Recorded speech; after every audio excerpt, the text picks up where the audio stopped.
Remédio na unidade de saúde, sabonete na escola do seu filho, tapar os buracos da sua rua, tudo isso depende de orçamento público. Sem o orçamento público, a prefeitura não consegue fazer nada. E você, cidadão, também pode participar desse processo, participando da consulta pública aqui da Câmara Municipal de Curitiba, indicando qual área você acredita ser prioritária para a cidade no próximo ano. Eu sou o Márcio Silva e hoje nós estamos aqui para falar no podcast Você na CMC sobre a Lei Orçamentária Anual. Fique com a gente, pode rodar a vinheta.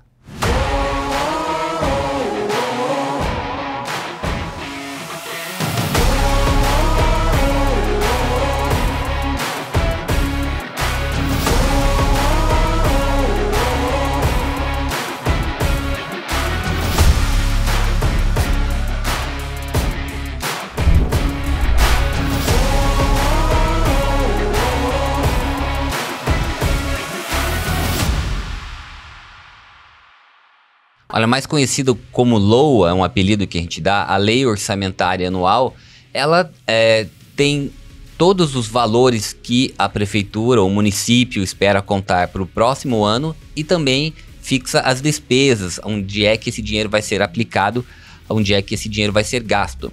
Esse projeto de lei, ele é elaborado pela prefeitura, depois ele chega aqui na Câmara e a Câmara então discute, pode alterar esse projeto ou não, e ele é votado, aí é que ele é transformado em uma lei. O projeto de lei já chegou aqui na Câmara Municipal, já está tramitando e já está correndo o prazo também para você participar e indicar a sua prioridade. E hoje, para a gente ficar craque aqui nesse assunto, o CMC Podcasts tem 3 convidados muito especiais para falar sobre esse assunto. Então, está aqui ao meu lado a Cristina Fonseca de Jesus, que ela é chefe do setor de comissões aqui da Câmara Municipal, o professor Rodrigo Kanayama, ele que é advogado e professor da UFPR, e o André Hayashi, que é professor do MBA de Finanças da FAI, ele também é consultor e palestrante. Então, de cara, para a gente começar o nosso papo, eu vou abrir aqui a palavra para cada um falar um pouquinho qual que é a relação deles com o orçamento, com as finanças e como que eles podem contribuir aqui para a gente hoje. Eu vou começar com o professor Kanayama. Seja bem-vindo, professor. Muito obrigado, um bom dia a todos e todas. Dizer que é um prazer aqui, Márcio, estar falando sobre um assunto importante para todos nós da cidade de Curitiba, e vai ser um prazer aí fazer um debate. Cumprimentar também a Cristina e dizer que ela terá muito trabalho pelos próximos meses em razão da tramitação da lei orçamentária, e o professor Hayashi também dizer que é um prazer aqui, que eu já o conhecia já de ouvir sobre o senhor já várias vezes, porque o senhor é um especialista na área de finanças. Então, dizer que é um prazer, uma satisfação estar aqui nesta manhã. Bom, eu sou professor de Direito Financeiro da UFPR desde 2008. Eu ingressei como professor substituto e depois entrei como professor efetivo mais tarde, após um concurso público. Então, estou desde então falando só sobre finanças.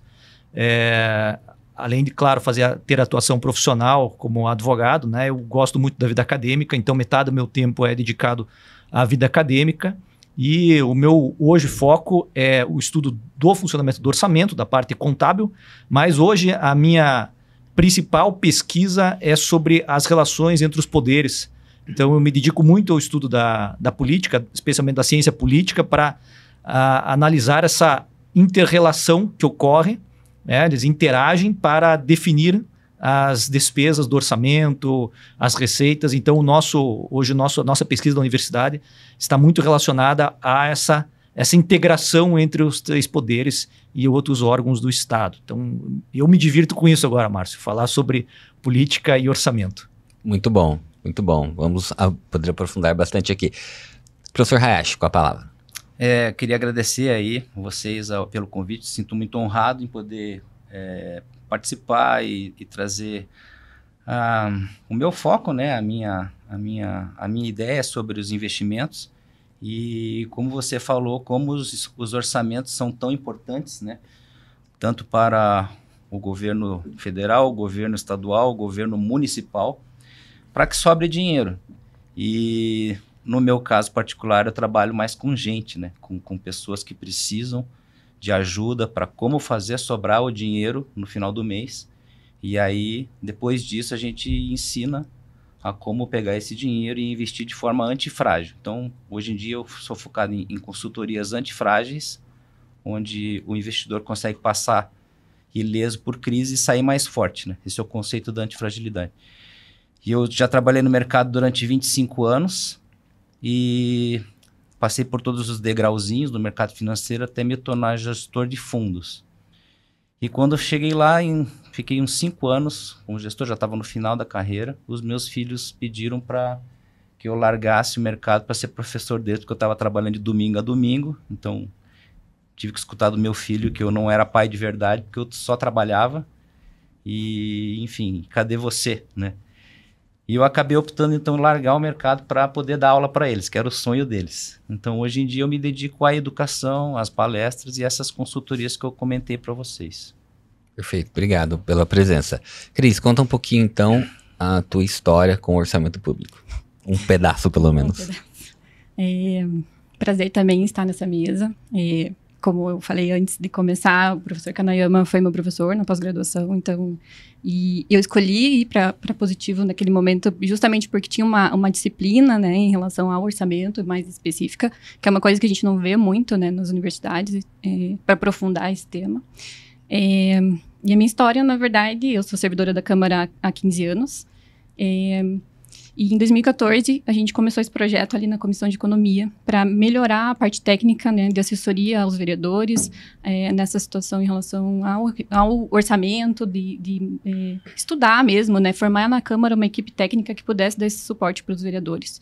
Porque é um tema muito difícil, assim, né, não é assim, as peças orçamentárias, elas têm uma tecnicidade muito grande, né, então a gente entende que não demanda tempo, demanda um certo estudo, né, para você entender. E a gente, né, em 2014, começou esse projeto de melhorar essa questão de assessoria técnica, melhorar pareceres, melhorar a relação com a prefeitura. A gente tinha uma relação bastante complicada com a prefeitura, porque era assim, a gente não entendia nada naquele momento, então como cobrar, como fazer, né, essa questão ali com a prefeitura, das emendas, né, tipo, que é a nossa grande situação aqui na Câmara, né, as emendas parlamentares, como fazer, como elaborar, né, as emendas de uma forma mais correta e tornar ela mais efetiva, né, na execução do orçamento.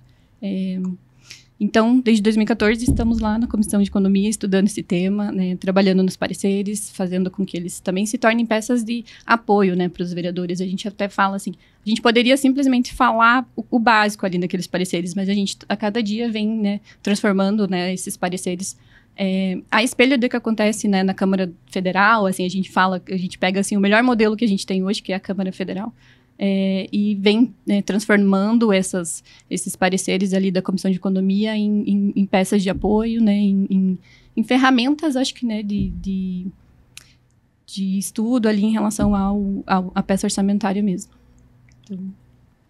Muito, muito bom. Cris, obrigado pela tua colaboração aí, a tua experiência nesse tema, com certeza vai ajudar a gente aqui.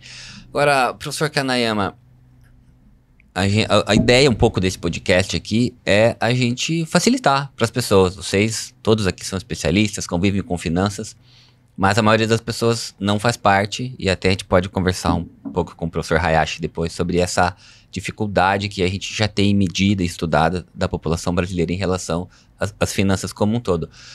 Professor Kanayama, então, para a gente baixar um pouco essa bola aqui, tentar nivelar essa discussão para pessoas que estão interessadas e não são iniciadas, a gente pode dizer que o orçamento público, fazer grosso modo uma comparação com o orçamento de uma família, para que as pessoas possam entender um pouco melhor isso?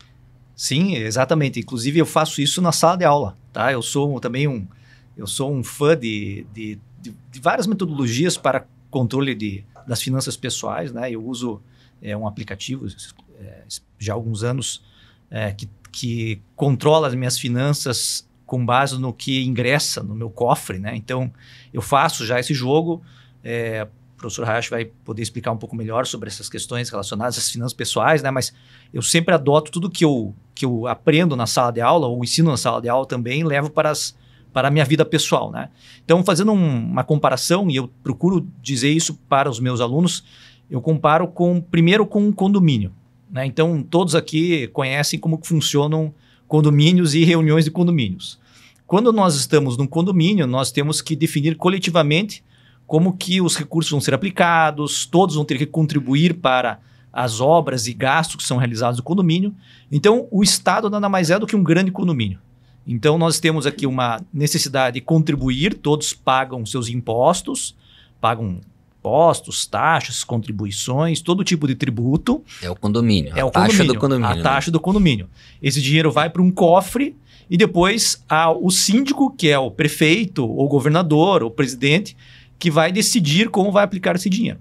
Tá? Só que para ele decidir como ele aplicar esse dinheiro, a depender da despesa, ele vai precisar submeter de novo àquela coletividade de moradores, a famosa assembleia. Assembleia, para que eles decidam como vão aplicar esse dinheiro.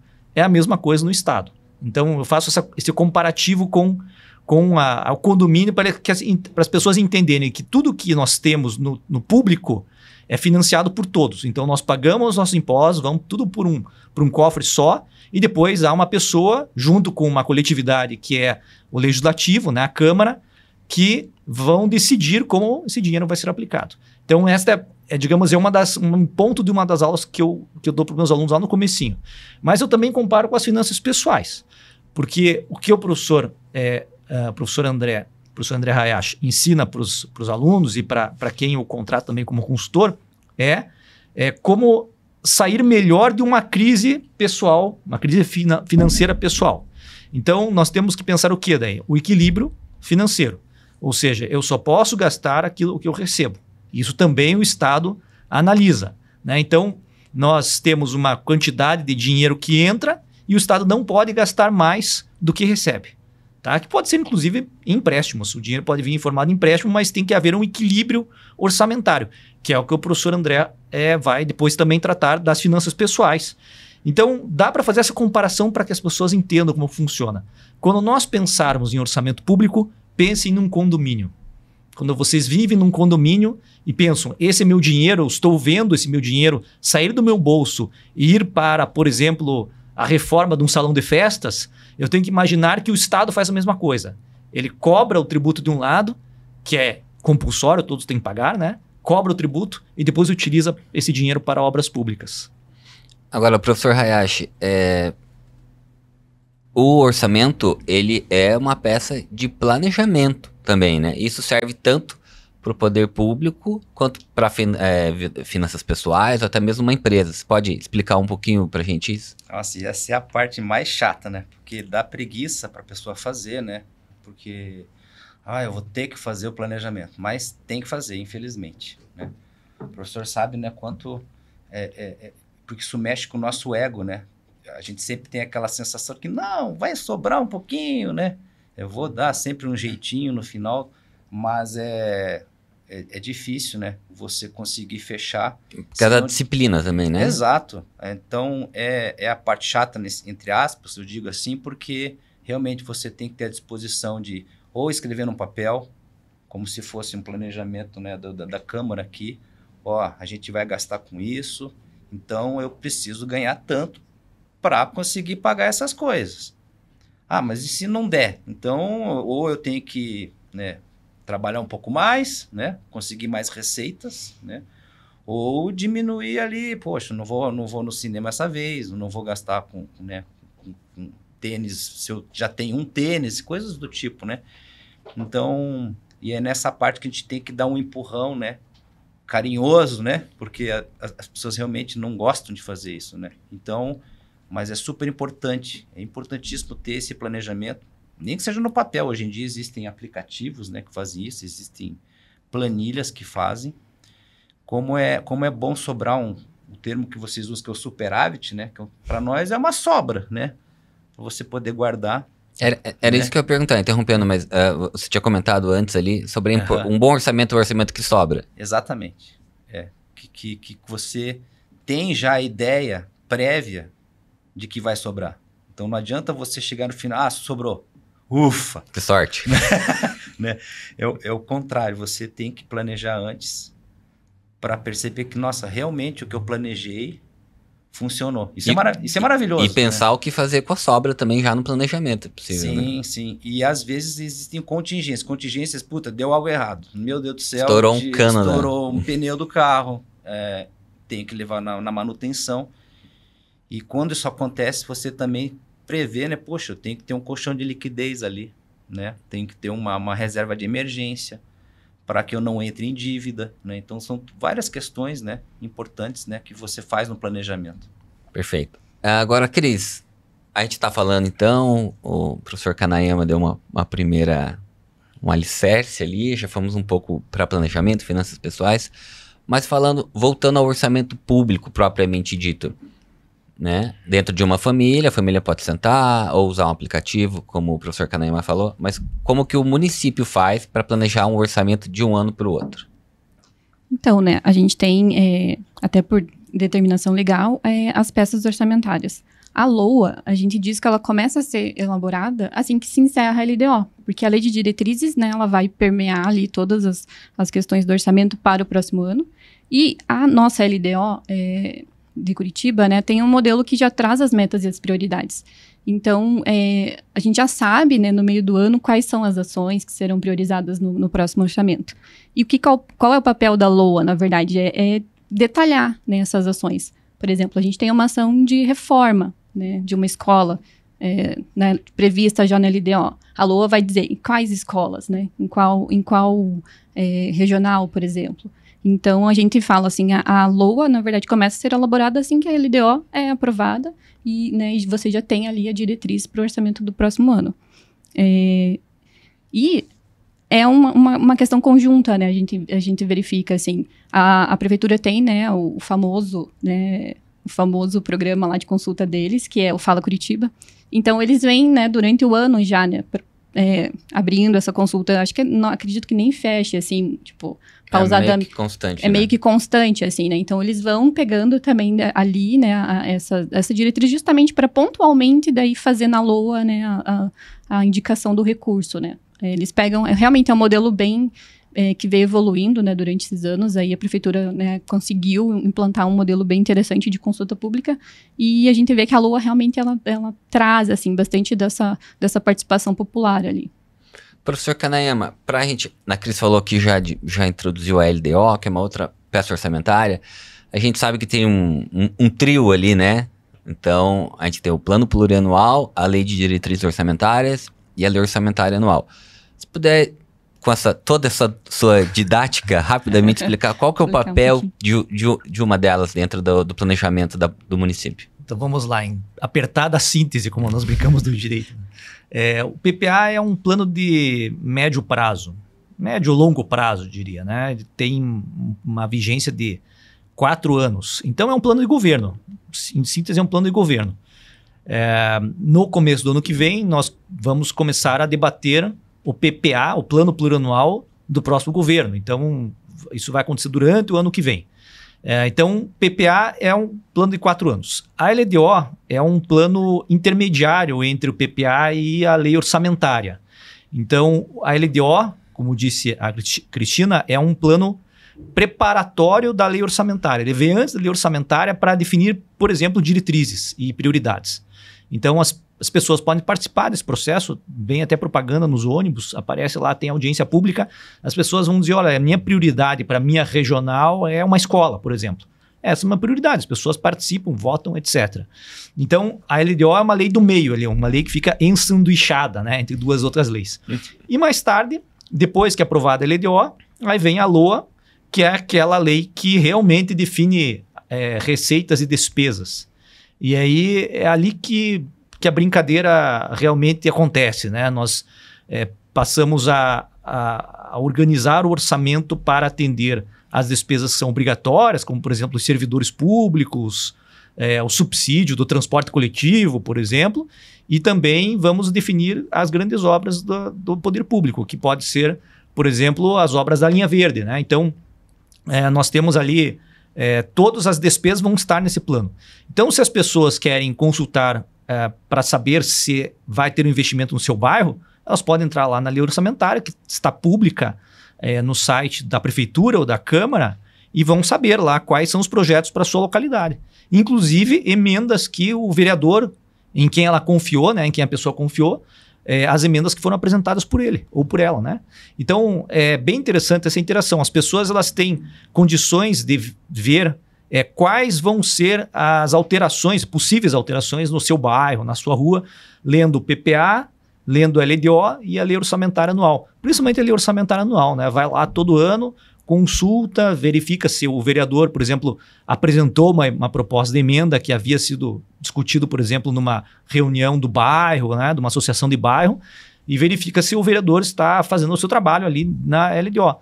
Então, essa interação é possível, as pessoas têm acesso a esses dados, são públicos, e qualquer coisa, elas podem, inclusive, me parece, vir até a Câmara ou procurar aqueles canais que são de comunicação simples, né, pelo telefone, por exemplo, para tirar informações. Então, não faltam informações, né? As pessoas têm que ir atrás delas, mas conseguem, com base no PPA, LDO e LUA, conseguem tranquilamente.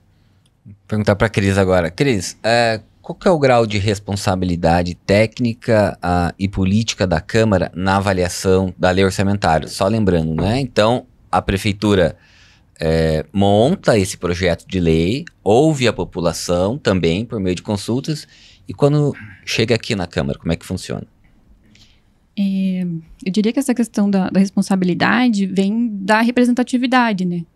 O parlamentar, né, representando a população, ele é quem tem condições, né, de verificar se a proposta está, né, dentro, de acordo com os anseios, né, do que a população quer de política pública, e verificar na peça orçamentária se está condizente, né, se tem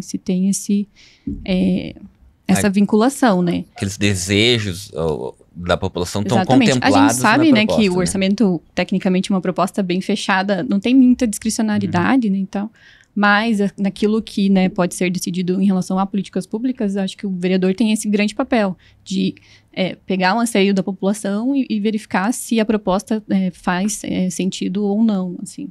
Acho que é a grande responsabilidade. Deixa eu política, falar né? Uhum, com certeza. É que você estava respondendo, eu já estava pensando em outra coisa. Trazer uns números aqui da proposta de lei orçamentária para o ano que vem de Curitiba. Para a gente avaliar alguma coisa aqui. Então, o orçamento bruto da cidade, o completo, é de 14,5 bilhões. Está previsto para o ano que vem. Desse valor total, 1,07 bilhão em investimentos, que é uma quantia cresceu, acho que bastante, né, Cris, em relação ao ano anterior. Eu lembro que a gente tem uma média de 500 a 600 milhões de investimentos.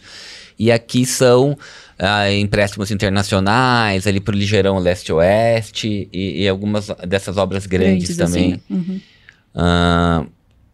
Deixa eu pegar aqui, tem um dado interessante, que 7 bilhões... que dá mais ou menos 50% das receitas, são próprias do município. Isso é uma coisa muito interessante também, porque o orçamento é como um bolo, digamos assim, né? Onde vem ingredientes de várias partes, né? Professor, que você vai falar um pouquinho sobre isso. Vem um pouquinho de dinheiro federal, um pouquinho estadual. Explica pra gente. Vem bastante... São várias fontes de receita, né? Então, há uma arrecadação própria com os impostos que nós pagamos e, obviamente, ninguém gosta de pagar, mas tem que pagar. Né? São, por exemplo, o ISS em primeiro lugar, que é o Imposto sobre Serviços. Depois tem o IPTU e temos também o TBI, que é a menor, mas é também arrecadação. Aí tem as taxas, né, que o município arrecada. Tem várias fontes, inclusive até mesmo dividendos que vêm de empresas estatais, etc. Mas temos muita coisa de empréstimo também. Tá? Isso consta daí como receita na lei orçamentária, embora não seja tecnicamente receita, mas contabilmente aparece como receita. E esses empréstimos são muito importantes para os investimentos. Então, porque com a capacidade própria só do orçamento, geralmente ele banca ali o custeio do dia a dia. Exato. É como aquela sobra que o professor Hayashi falou, né? Não tem muito aquela sobra, então ele vai buscar num BNDES, numa empresa de fomento, para conseguir fazer uma obra grande como a Linha Verde, por exemplo, né? Exatamente. Fazendo uma comparação aqui também é mais, né, uma analogia bem rústica, é como se fosse o financiamento do carro. Então a pessoa quer comprar um carro, não consegue, não tem disponibilidade financeira imediata para comprar o carro à vista, então faz um financiamento Ou seja, é um empréstimo do banco, o banco paga o carro e eu fico devendo para o banco. Né? Então é semelhante a esse processo. O município recebe um recurso de empréstimo, como se fosse um financiamento desta obra, né? E de fato e depois paga com juros e correção, conforme o contrato define, para essa instituição financeira.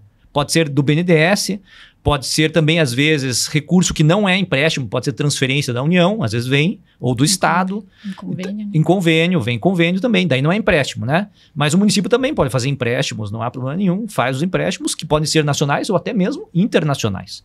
Né? Então, existem várias formas de obter dinheiro. E com o tempo a gente vai pagando essa dívida, né? Vai pagando com a arrecadação tributária, ou seja, eu pago meus impostos, depois uma parte deles vai para pagar esses contratos que são realizados em benefício de toda a coletividade. Então não vejo problema. Da mesma forma, o professor André pode explicar que a pessoa pode fazer algum tipo de empréstimo, não há problema nenhum, não é algo ruim, como quase todo mundo tem, mas tem que ser algo controlado para que não saia do controle da pessoa, não fique impossível de pagar. Né? A maior pergunta que os economistas fazem para as pessoas em geral você é endividado? Daí a pessoa fala, não, eu não tenho dívida nenhuma. Mas, puxa, você tem cartão de crédito, né? Que é uma forma de endividamento, embora não seja propriamente um contrato de empréstimo, né? Mas é uma forma de se endividar. Então as pessoas não percebem que elas precisam desse crédito todos os dias. Elas vivem a crédito. Então não é só o município, mas as pessoas em geral também fazem. Perfeito, já levantou a bola, vamos para o professor Hayashi.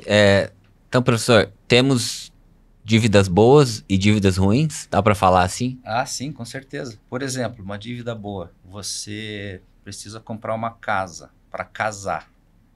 E casa é o tipo da coisa que você não consegue comprar à vista, né? Quem hoje em dia consegue comprar uma casa à vista? E a casa, ela te traz paz e depois também te traz valorização, né? Ela evita que você gaste muito dinheiro com aluguel, porque o dinheiro que iria para o aluguel que vai embora, né? Você está ali parcelando a tua casa.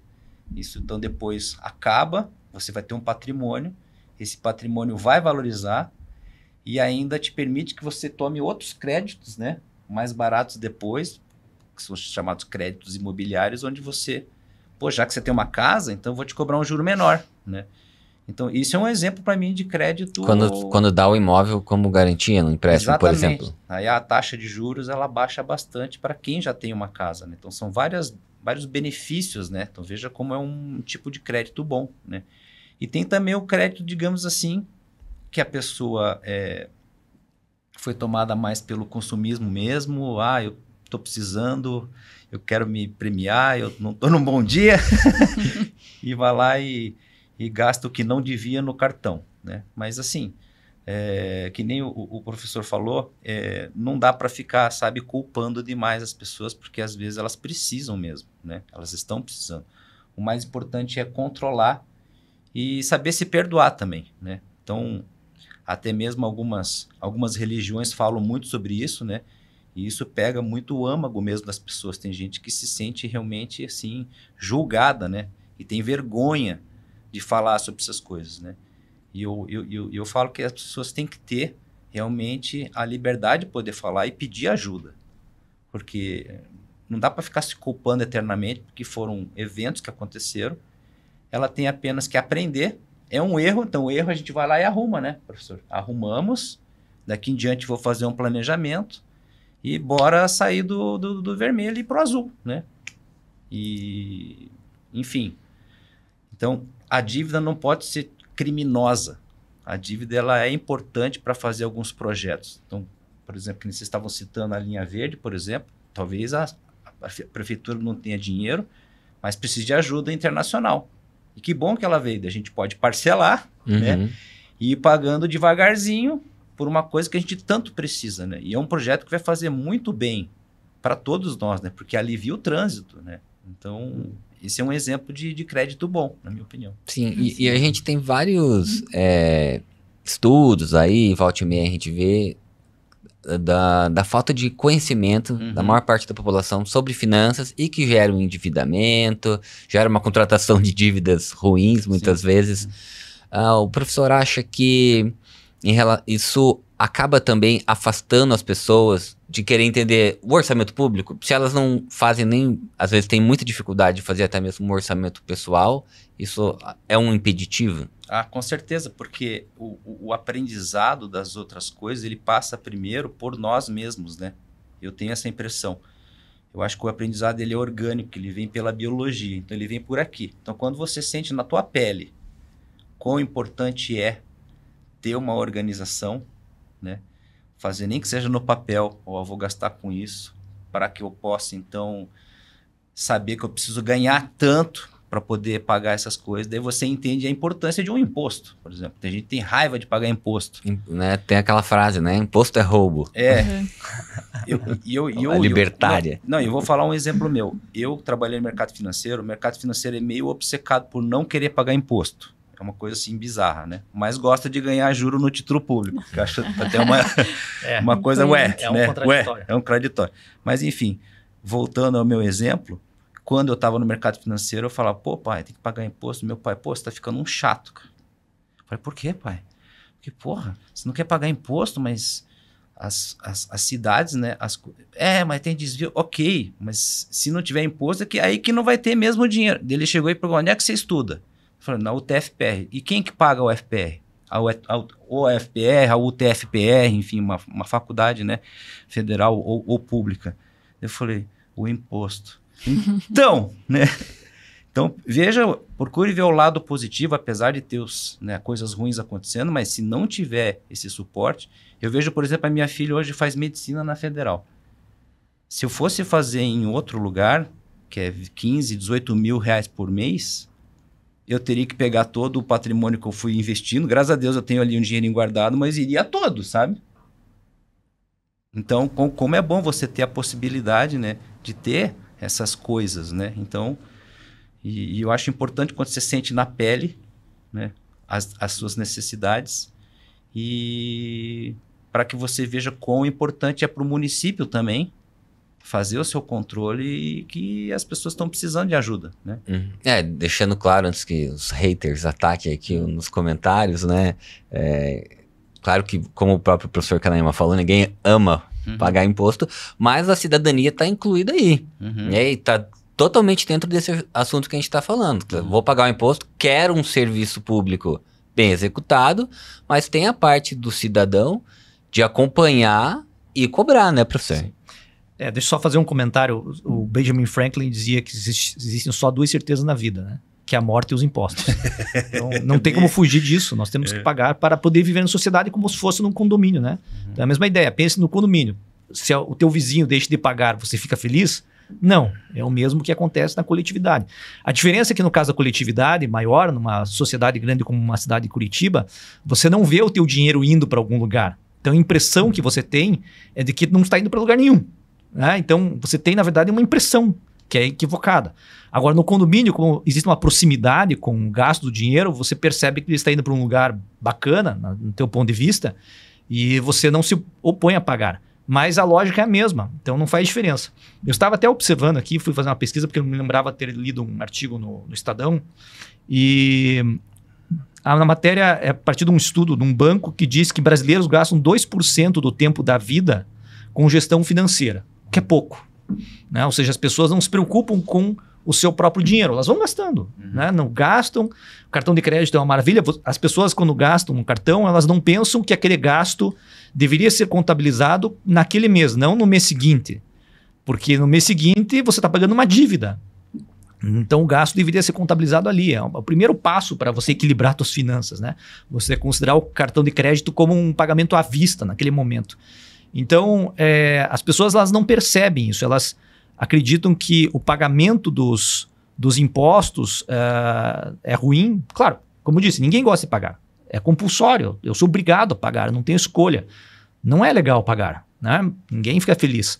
Mas é como tomar vacina, né? Você faz uma coisa ruim porque tem um benefício maior, inclusive para você próprio. Então, existe uma necessidade de você pagar para manter o funcionamento desses serviços, manter os professores na escola, a universidade funcionando. E é bem interessante aqui que nós podemos até discutir, desculpe eu fugir um pouco da pergunta, Márcia, mas depois eu prometo voltar, que é o papel redistributivo que isso também permeia, né, a discussão aqui do orçamento. Porque a gente fez um pacto ali em 88 e concordemos ou não, o Estado tem um papel ali de prestar serviços sociais para garantir os direitos sociais, ali no artigo 6º da Constituição, garantir a saúde, educação, por exemplo, são os mais básicos. Esses direitos, eles têm que ser suportados pelos impostos, mas especialmente por quem? E aí nós passamos para a chamada capacidade contributiva, ou seja, quem pode pagar mais, paga mais. Quem paga menos, paga menos. Então, nós temos que discutir sempre isso, que é o seguinte, né? O serviço público, ele pode ser usado por qualquer pessoa. Eu posso usar o SUS de qualquer renda, mas pagará mais por ele aquele que tem mais condições. E os que não têm vão usufruir desse serviço sem precisar pagar. Então aqui há uma redistribuição de recursos. A redistribuição não acontece apenas quando eu dou dinheiro para as pessoas. Ela acontece quando eu presto serviço para elas, né? Então a redistribuição de recursos acontece desta forma. O mais rico paga, o mais pobre usufrui. Isso se aplica também ao transporte coletivo que está agora em debate nas eleições, né? Então, quando se estabelece uma tarifa única, que é o nosso sistema hoje de tarifa transporte, social, a tarifa é igual, né? Ela é padrão, ela dá o mesmo valor para todo mundo. Ela tem uma finalidade, não é desigual, ela trata todo mundo de forma igual. E aqui eu vou dizer por que ela aumenta ainda mais a igualdade entre as pessoas. Porque as pessoas que moram mais distantes do centro pagam exatamente o mesmo valor nominal, mas é um valor menor por quilômetro rodado. Isso significa que eu, morando perto do centro, supostamente tenho mais recursos, eu pago mais por esse quilômetro rodado e sustento o serviço como um todo, para permitir que o sujeito que mora mais longe pague o mesmo valor. Então, é uma forma de redistribuição. Se estabelece um valor proporcional, tá? Eu vou dar um exemplo aqui. No Japão, por exemplo, o valor que eu pago na tarifa do metrô é conforme a estação na qual eu vou desembarcar. Tem outros países que são assim. Londres, por exemplo. Londres também é assim. Você paga pela área em que você vai circular. Na cabeça das pessoas, em geral, parece que é mais justo, né? Mas não é. Porque você exclui as pessoas que estão mais distantes, né? Então, a ideia aqui que é você transformar o transporte acessível para todos. Então, a pessoa que está mais longe, ela vai pagar a mesma coisa que a pessoa que está mais próxima. É uma forma de redistribuir recursos. Então, não é tão simples assim. Algumas ideias vêm e são ideias que são piores do que o que nós temos hoje. Então, esse é um exemplo. Mas então nós temos que pensar o orçamento de uma forma muito complexa. Assim, quem usufrui, quem gasta, para você poder equilibrar esses direitos entre todas as pessoas. Ainda que eu tenha, e eu sempre falo para meus alunos, eu tenho uma vertente liberal. Sempre fui um liberal clássico na faculdade. Mas eu não penso que as ideias liberais são absolutamente aplicáveis sem qualquer tipo de ponderação. Elas têm que ter ponderação na nossa sociedade, que vivemos uma sociedade que é desigual. Os contrapesos, né? É uma sociedade desigual e nós temos que considerar isso também. Que nós queremos que as pessoas tenham, por exemplo, o direito de deslocamento idêntico. Todos possam se deslocar pela cidade, né? Então, o orçamento, a discussão do orçamento é muito mais ampla do que somente a discussão da alocação do recurso. Ela é muito importante para toda a vida da sociedade, né? Então, quando nós escolhemos assim, o vereador, nós temos que pensar nisso também. Escolhemos o prefeito, temos que pensar nisso também. Como que esse dinheiro vai ser alocado, de forma a evitar essa disparidade. Até essa questão da priorização, né, do que fazer ou não com o recurso, a gente vê assim, na consulta, o resultado que a gente recebe, vai depender muito da região que a pessoa mora, né? O impacto que ela quer, né, desse retorno do orçamento ali, né?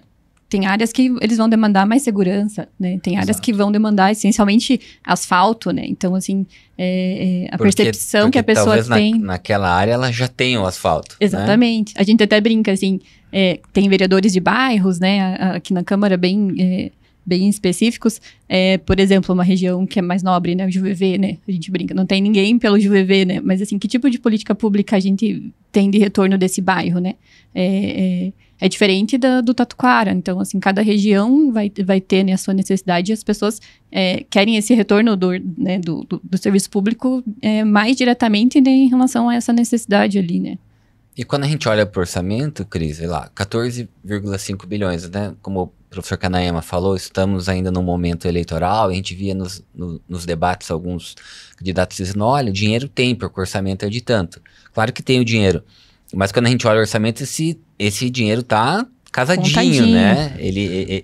A pessoa sabe para onde vai. Você consegue, assim, lembrar alguns exemplos? Eu posso começar aqui dizendo que um dos maiores gastos do município hoje é a previdência, que é a previdência dos servidores públicos. Então, inclusive, é um problema que as gestões estão enfrentando para equalizar essa situação. Mas fala mais pra gente.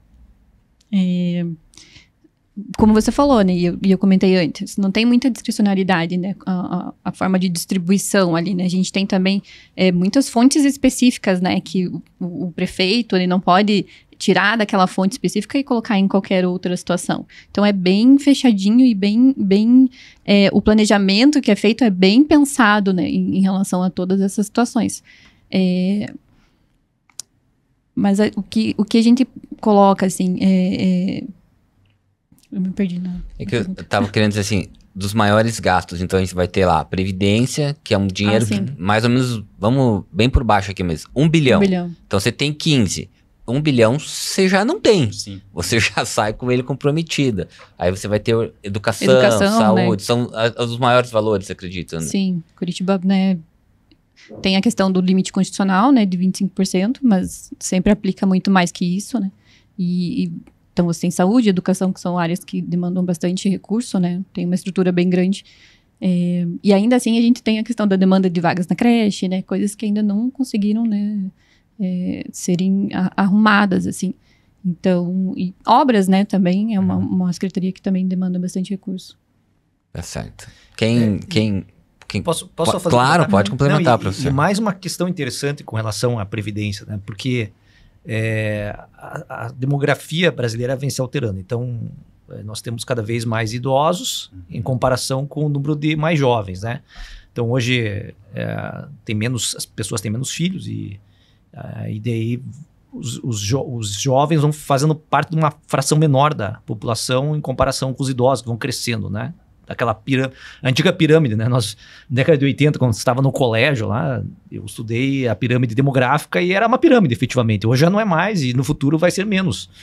E isso muda também a forma de eu alocar recursos. Então nós temos uma situação previdenciária hoje que vai piorar. Mas pior de tudo é que nós não teremos talvez tanta contribuição quanto nós temos hoje. Porque nós teremos menos jovens em atividade, né? Então, talvez caia a arrecadação. Nós temos que pensar em outra saída. Então, veja a situação.